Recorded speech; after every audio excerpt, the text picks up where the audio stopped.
Big Mike, do we got you off mute? I'm here. There we go, man. Hey, thanks for doing this. I appreciate it. Good to be here.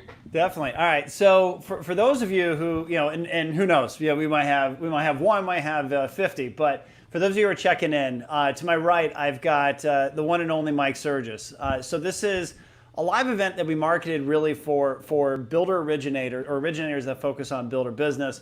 Obviously, it's open to anybody that's even interested within doing mortgage business in that way. And Mike is like the preemptive national expert. I mean, everybody that's in the builder space tends to know who this guy is. It actually blows me away, man. So what we're going to tackle here, and this is not going to be a one-time event. What we're going to try to do is like once every 4 to 8 weeks, get together where we're going to give you guys an update on what's going on in the market today from the builder perspective, from an originator's perspective. So as an originator that's focusing on builder business, you've got to know both sides, but then also do a deep dive into a segment of your sales business that hopefully will give you concepts and ideas that, well, you can take back to your organization and be more successful at servicing and partnering with your builders. So before we do that though, Mike, because this is our first go round, there might be some people, which I doubt it, that don't actually know your background. Do you mind giving us a quick, like, who the hell you are and what got you into the builder space? Yeah, I'm an old guy. So I've been in it 35 years. Probably 20 to 25 of it kind of focuses on builder in some way. So I was 29 years at Wells Fargo. I've been 7 years at loanDepot. I have a lot of alliance experience, joint ventures, different structures. Yeah. And that's how I got into builder. And quite honestly, I started kind of gravitating to builder just because my head thinks that way. They're very kind of focused on metric oriented. This is what I'm into. Once I know what you're into, I can meet your needs. So for me, I like that aspect, and that's how I got into builder. Okay. And for everybody, I love when we bring on experts and they've done like one or two deals maybe in that space. Mike, I know you're not really the bragging type. How much builder business did loanDepot, kind of with your help, fund in 2019? So probably about 4.5 billion, Okay. about 17,000 units, just under 17,000 units. So in just builder alone, we did more volume than the majority of mortgage banks that exist. So Mike knows a thing or two, in this space. Now, the only call out I'm going to give you, Mike, before we jump into the stuff that people actually, care about, is when I saw how you communicated to the builder originators, like, hey, I'm doing this live event thing, and dude, I think you were t-shirted, you put on a Milwaukee Bucks hat. So I thought I got permission. It's opening day. Like I've got an Angel jersey on. It's opening day. They don't play till tomorrow. What the hell? The button down. You're looking professional. Yeah, I found this shirt today for the first time in like 3 months. Totally a setup. I got hosed on this one. So all right. So we're gonna jump into it. Again, we're gonna deep dive into a particular topic for builder sales or being an originator that focuses on it. But first, Mike, if you don't mind, if you can give us an update of kind of what you're seeing. All right, there's a lot going on in the world today with forbearance and COVID and this and that. If you can give us kind of a market update, I know you study the numbers and what's going on in the industry, but if you can give it to us from the builder perspective, because it's important that originators understand what builders are going through, but then also pivot possibly into what's going on in the market that originators need to be aware of to run their business. From a builder perspective, I've got, to be honest with you, I've got tons of data sitting here, but I kind of bring it up because I think a lot of people on this phone call probably listen to Myers, they listen to John Burns, Ivy Zellman. They listen to all the sources. So from a builder perspective, it's actually in the short run through 2020, they got to be loving life. Their biggest challenge right now, quite honestly, is lots. I think they've been selling, outpacing their lots, and they're not being able to backfill with inventory, which is a strange problem given COVID and, shutting down business. And it's just the opposite of what you'd think. And I heard Logan from Housing Wire talking about the building sector is the most outperforming sector in the world, the housing sector. He said that straight face 3 times. So from a good side, the supply demand thing is in their favor. Pricing still moving up, which they don't really that isn't necessarily a great thing, but it's there because of inventory, lack of inventory. Yep. Because they're backfilling for the lack of resale. Yeah, so the resale is driving a big problem, right? Yeah. You know, with it, because we have no inventory in resale.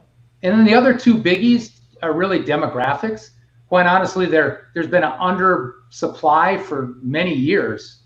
And the demographics are, at some point when you're in an apartment with your child, you just got to go, right? So that demographic is catching up, where the millennials now are looking for that house. And then COVID just kind of magnified that because they were stuck in their house for 3 months. So all of that comes together. But to me, the biggest driver is always demographics in life. And demographics for the next 4 years are in their favor. Okay. So on the negative side for builders, Shane, the forbearance is definitely a hot topic, because none of us really know what that's going to come out to. Like recently, there was a mention of 48% spike in requests, but I think it's because the 90 days expired from April 1. Oh, yeah. So they were just renewing, most likely, because they were going in 6 months anyways. Yeah. So forbearance is still a hot topic, and the biggest topic of all is jobs. Like, at some point, when do job loss become permanent?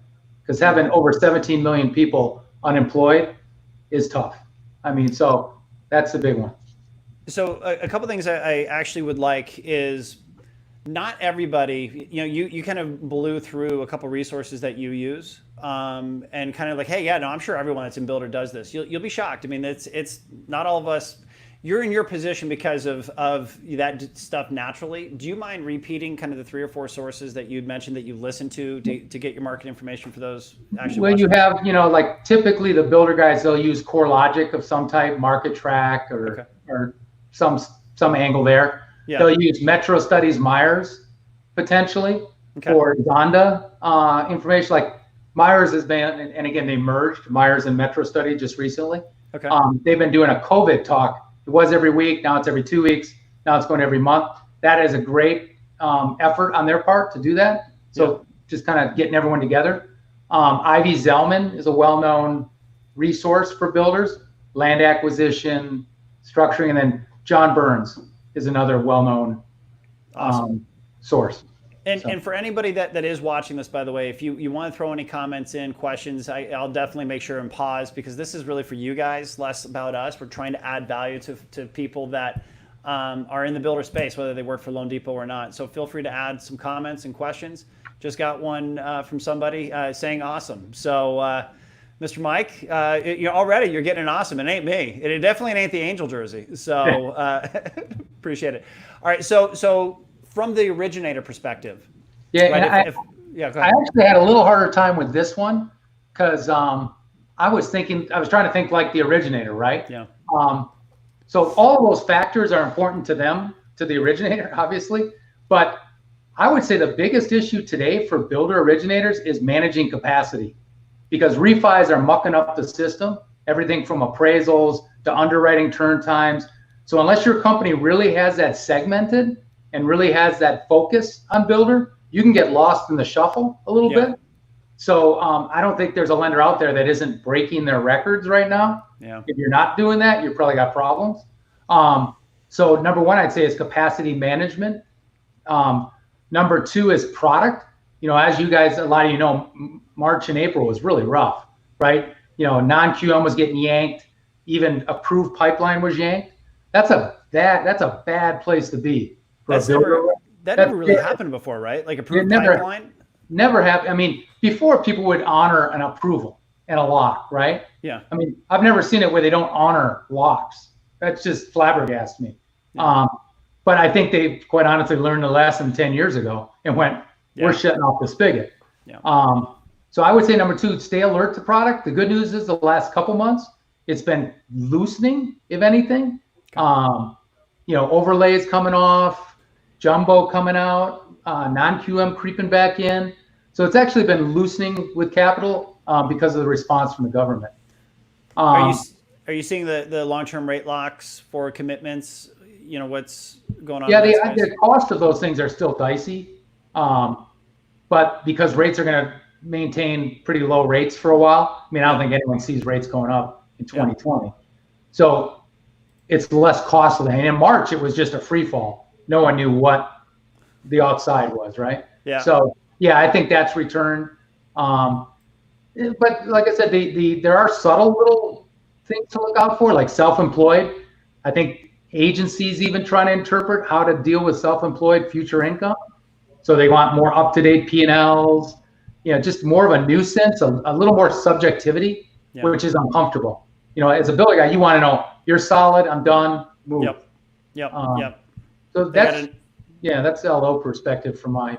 They got a lot of moving parts they got to worry about, right? So the last thing they want to worry about is an approved pipe being at risk. And no, I think making fun of your Wisconsin language, Mr. Hedrick, one of the best leaders in the country and builder, goes, "What is mucking up?" Yeah, that's a very technical term in the builder space, Mr. Hedrick. It's bad, Richard. It means bad. Bad, exactly. Yeah. All right, so now that we've defined mucking up, I appreciate you giving the sources, and yeah, I mean, I tend to agree with you. I mean, when pulling approval pipeline has never happened before. I mean, let's face it, it happened because when 08 happened, we knew that we were learning. I'll say that it was product that was somewhat toxic that was going to cause problems, but we chased that problem. It took years for us to flesh it out. We knew that we were going to have unemployment numbers that were going to be a hot mess. We knew that we were going to have asset depletion possibly in this case, and they just got proactive, So it feels like we're at least stabilizing, like you said, seeing a credit box open up and things like that. It's pretty big. So now on to helping folks with regards to how they're actually going to, as an originator, do more sales, capture more loans. For this one, and I loved where your thought was, Shane, before we get into anything else tactical, we've really got to start at the beginning, which is the partnership between the builder and the originator, and truly going from a vendor to a partner. And you had a couple unique takes, where to start and everything else. So we're going to talk about that in depth. Do you mind, when you're an originator and you're now in front of a builder, what is the first thing you do to begin down that path of becoming a partner of them? Like, what is your first thought that you have when you're with that builder, and tactically, how do you approach it? There's like a couple steps to that, but the first thing I always do is I want to understand them and their community, like what they're selling, why they're selling what they're selling, what their challenges are. So, I mean, the first thing really is understanding them and building relationship with them. Because in builder space, relationship trumps all, number one. Okay. If you're not in a relationship, it's hard to be a partner. So the first thing I'm trying to do is understand what keeps them up at night, what their concerns are, what their needs are. Then I kind of start listening for cues. And for me, the big thing is I've learned over the 20 plus years is there's kind of like control people and service people is what and this is a broad categorization, obviously, but it helps me satisfy their needs later. So control guys tend to focus on, I need the pre-approval in 3 days. I need this timing. I need, 4 weeks before closing, I need this. Those are control guys. Customer service guys talk about, hey, my survey is really important to me. I believe that they lead to more referrals. So they kind of start leaning in one way or the other. So once I get past the who are they and what do they want? What are their needs? What keeps them up at night? I get into, are they the control or service? And it just kind of puts it in a right category for me. Yeah. So down the road, I can keep us on the bumpers. Like you said this in the beginning, are we still this? Like it's happened many times in my life where I've drawn to that and the builder smiles at me and goes, you're right. All right. Well, it's funny you say that, because you look at, any good sales and marketing organization, even if you get out of this industry, what they're doing is they're trying to define who you are as a person, right? And they want to communicate to you in the language that you care about, or present to you in what you care about. And we do that in retail sales. Like when we're talking to realtors, hey, is a lot of their borrowers, a VA borrower? Are they dealing with the jumbo market? Is it condo? Is it single family? And clearly that then dictates how we're going to talk to them. In builder, because it's not every originator in the country doing it, I don't know if anyone's ever given a guide, and that's a kind of a good way of defining it, a control guy and a service guy. How do you then how do you treat them differently? Like if you're going to approach that control guy, how are you presenting your sellers differently? You know what I mean? Like, how are you leveraging that? Can you give examples of how you treat them differently? Yeah, yeah. And the first thing I want to be clear about is it's 1A and 1B. When I say this, it's not all this or all that. But yeah.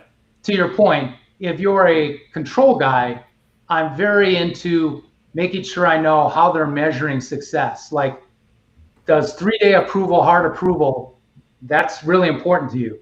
So that's a process. It's more process questions. Okay. That tends to be how control people operate. They, I do this on day 3. I do this at day 21, all conditions done. I interview or I mix it up like every 2 weeks. I call them 60 days before closing. I make sure all the sales price addendums are locked down, which would be great. It's normally not. But 60 days prior, they're locked down. And then 30 days we do this. 10 days we get clear to close. 7 days we got docs out.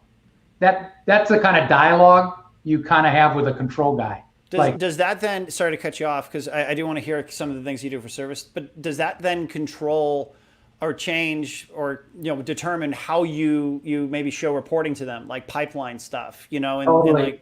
Yeah, they would have more defined status reports, more defined data needs, more defined, hey, if it's a 80% buyer, let me choose to go or not go on the purchase. Oh, interesting. Yeah, all those kind of nuances, the more you can kind of have those conversations, control guys like that. Because and let's hang in there real quick, because you actually just said something like really fast that you slid in there. It sounds to me like even on the control guy, the types of buyers that you're bringing them is being somewhat dictated. I mean, obviously you're going to present all viable opportunities, but is it impacting the kind of buyers that you're going to present to this particular builder? Yeah, and sometimes it's the market and the builder. So in a market like today where sales are pretty good, they might be more apt to say, unless it's solid 100% right now, move on to the next one. Wow. Yeah. As a client, that is, I know I can manage expectations then, right? Yeah. Now I might say to that buyer, hey, I can do this, this, and this to get you qualified down the road, but right now for this phase, we're not there. Oh, that's smart. That's smart. So you're not doing it just to present the builder, right? The appropriate client. But it also lets you set the right expectations for the buyer, because there's nothing worse than a buyer. I put in an offer. I don't understand why they didn't accept it. And in some way you're going to be blamed. And if you know what kind of builder you're dealing with, this lets you set that expectations with the buyer. That's always the tricky part of being in our position as loan officers, right? You've got a client and a customer, and they're both customers. Right? Really smart. Yeah. Really smart. I like that. Now, so talk about the service guy, if you don't mind, just a little bit on how service guys tend to whether it's Ovid or Alliant for surveys, or there's a couple others, but those are the two main ones. They'll tend to bring that up in the conversation kind of early. Like, hey, it really matters what my lender's scores are. And I'd go, which vendor do you use? Which service do you use? Okay. And it's usually one of those two or a couple others. But what they believe, and they're sometimes like evangelical on it almost, they believe that leads to more buyer referrals. Yeah. So, 90% is typically the benchmark. I want my preferred lender more than 90. Mm-hmm. But they'll also clearly want the preferred lender being better than outside lender average. We should be better. I mean, that's the goal. So service people tend to kind of go that way. And where that helps you is your daily process. It gives you a little more flexibility, because if you err on making the deal work and making the customer happy, even if it's a little different, like out of the norm, they go, oh, okay, I get it. You were looking out for me. Okay. It gives you a little more leeway if they're a service guy to make that customer happy. Digging it. I like it. That's actually really cool. Okay, so now again, we're talking about partnership and strengthening it. Let's face it, for builders, and this is a straight copy from when I talked to you, the last time, Mike. I was like, then what is the most important thing to builders? And traffic and sales, right? And getting them in. Do you mind deep diving a little bit? If I'm an originator that is currently working with builders, and or starting to get into that segment of the business, how are you as a partner not just a vendor, as a partner behaving to help them in traffic and sales? And the market kind of drives activities, as people that have been in the builder space for a long time, you start dusting off stuff, right? Well, so like the market, January, February, most builders started off kicking butt. And Richard, that's a Midwestern term. But it really started strong. And then March and April hit and everything kind of, stopped. So then you have to dust off like what stuff drives traffic. Yeah. Well, marketing a low rate, buy downs, maybe a forward commitment bought down, maybe some unemployment gap insurance, kind of all these old school kind of toys kind of come dusting out. So the market kind of starts it, but you have to know, hey, what have we done and what can we do? So to drive traffic, and then sales is more about, okay, they're typically the driver of the lead, quite honestly. Sometimes lending marketing can help get to some more sales. Yeah. I can figure out a way to qualify it using a down payment assistance or something else. I can leverage a tool to get that extra buyer. That's particularly critical when sales get tough. That's when you really come to the lender to say, help me, I need something. Yeah. And now in driving, because when you talk about a control guy, that's again, bring me a quality borrower. It's got to be set up in this way. Service guy is, to me, kind of a little bit more open arms, a little bit more forgiving. They feel like if they put in a little bit of extra work, they're going to get a better survey, which then feeds into their scores and blah, blah, blah. Do you have strategies that differentiate between a control guy and a service guy to help traffic and sales? I don't know if it's one size fits all. It's kind of like, here's 8 ideas. The service guy might choose a little different ideas than the control guy. Yeah. But when you're talking about specifically driving traffic or sales, probably not so much. There's only so many toys in the box, Yeah, and one question, just because digital has become, and then actually Richard has a question that I'm going to bring up on the screen. When you are looking at today's day, especially with COVID, you've got digital is driving a lot of consumer behavior and shopping. How does that play in for the loan officer? Are they in a position to help manage web traffic, help socially advertise communities? Where are you seeing the originators role? I think that's a massively underutilized topic of the day, including here, by the way. Okay. I got to get better. A lot, builders, they've got 50 things they're juggling, right? So, there's probably 30% of the builders still use registration cards on paper. Sign in here. Yeah. So the digital, so 2 comments to it. One is clearly digital searching for homes, almost digital buying of homes with COVID got pushed way up the chart. Number 2, the process for doing lender, the digital process got jump-started like 3 years ahead in the last 3 months. Yeah. From remote online notaries to e-hybrid closings. We didn't do any of that stuff last year. And now, if you don't do it, you're going to price of admission. You're out. So, digital is definitely the massive topic going forward. And B, we got to get better at it. Okay. So, all right. I've got a couple questions that I'm going to throw up here real quick. Richard was hoping you could talk a little bit about a mortgage broker's place in the market. Are you seeing their share growing in this particular segment with the builder community? They've brokers have picked off quite a bit in the last couple of years, but I think it's because they're just so broadly spread out that a broker gets 5 here, 5 there. So I think they have more units definitely than they did 5 years ago. Clearly, 5 years, and I think it's because they try to play that game of backup with a lot of preferred lenders. Which they can do because they really don't want to sit on the communities, stuff like that. So they kind of definitely have some scale in it because there's 1,000 brokers, and if they all do 5, it's going to show up. Mm-hmm. Okay. Yep. And then from Mortgage list 113. So I'm hoping you know what this is because now we're getting out of my realm. Do you believe in using software like Built? Do you know what Built is? I do, but it's more of a construction. I think it's a construction of perm service, Yeah. and I could be wrong on that, but don't have an opinion on it. Okay. Again, because we have our own mellow system front to back. Yeah. I don't really look at individual software programs. Yeah. It's not where I'm. And then vital question here. Vital question from Joey Simpson in Arizona. He's curious how you feel about the Cardinals versus the Packers, and from Wisconsin. Do they play? Yeah, eventually, exactly.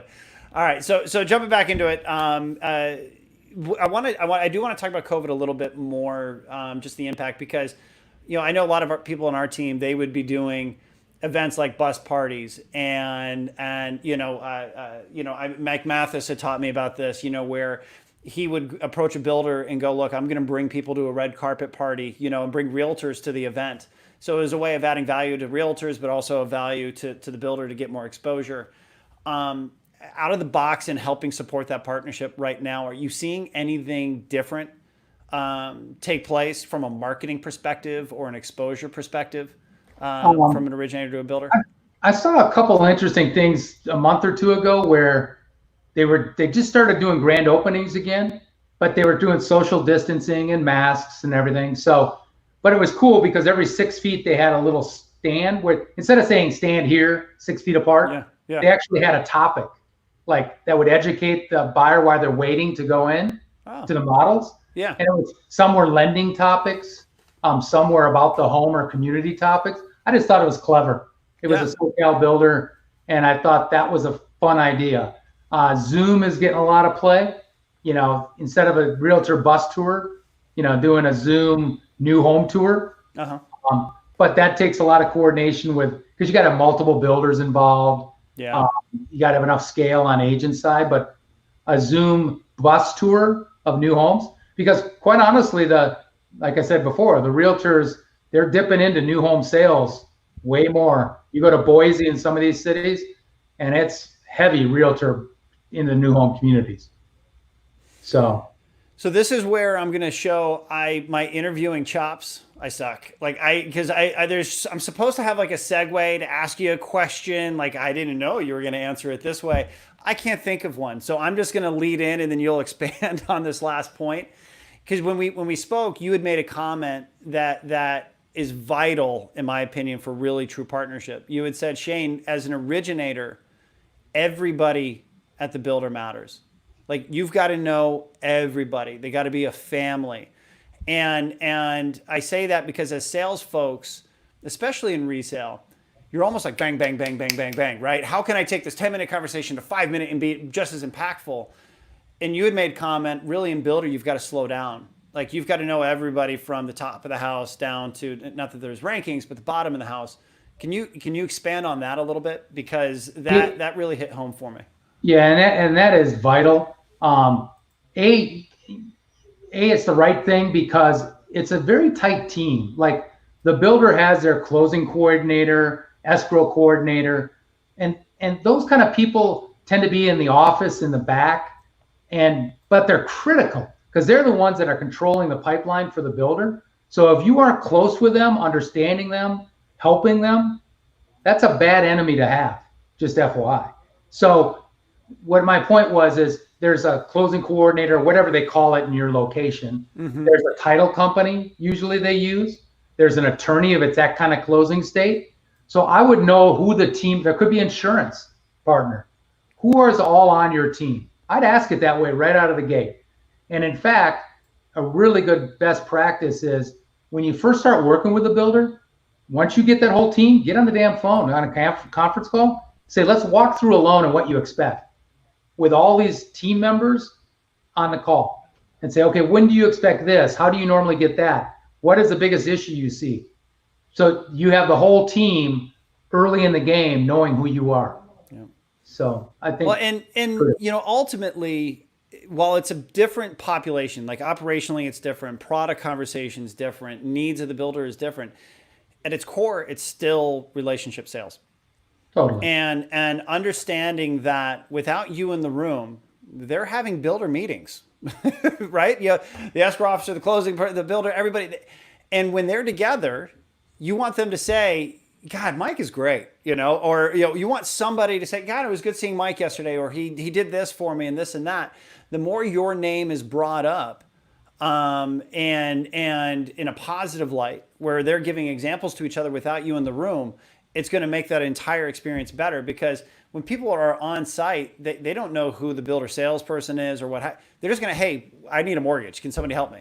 You know, the more people that can give out your name because they have a positive experience with you, the better off you're going to be. You know. Yeah, so, and that's why that partner word is so critical, because that's what we're really talking about. You share their urgency. So. All right.